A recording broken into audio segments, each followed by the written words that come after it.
Hi friends, మన రాజనగరంలో YSR junction దగ్గర ఉన్న వినాయకుని చూద్దాం పదండి.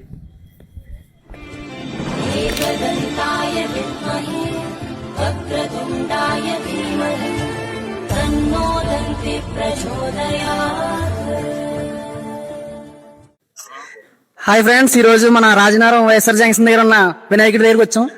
వాళ్ళ కమిటీ పెద్దలు వెనక్కి తెలుసుకుందాం ఏంటని మేడంని. అన్నా, ఎన్ని సంవత్సరాల నుంచి పెడుతున్నారండి వినాయకుడిని?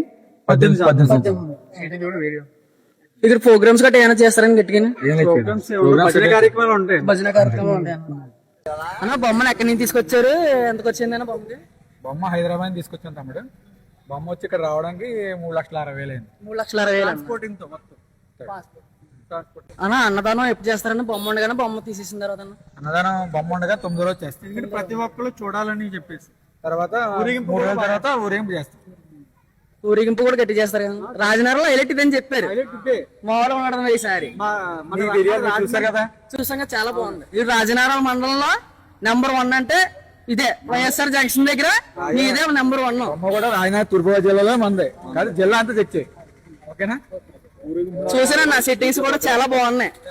ఇలా చేయడం మీ అదృష్టం ఏది నాకు తెలియట్లేదు, కానీ చాలా బాగా చేశారు నిజంగానే.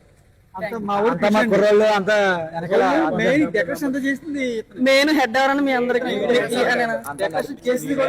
చాలా బాగా చేశారు. నాకు ఒక డౌట్, ఇది 2 బొమ్మలు పెట్టారు కదా, ఒకసారి దాని కొంచెం మాకు అందరికి తెలియదు కదా, కొంచెం వివరిస్తారు అట్లా కొంచెం మాకు. ఛత్రపతి శివాజీ వచ్చి మన హిందూ ధర్మాన్ని కాపాడిన వ్యక్తి.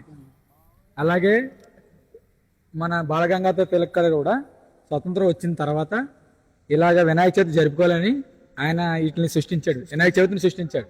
అప్పటి నుంచి ఆయన వినాయక చవితి మనం జరుపుకోవడం జరిగింది.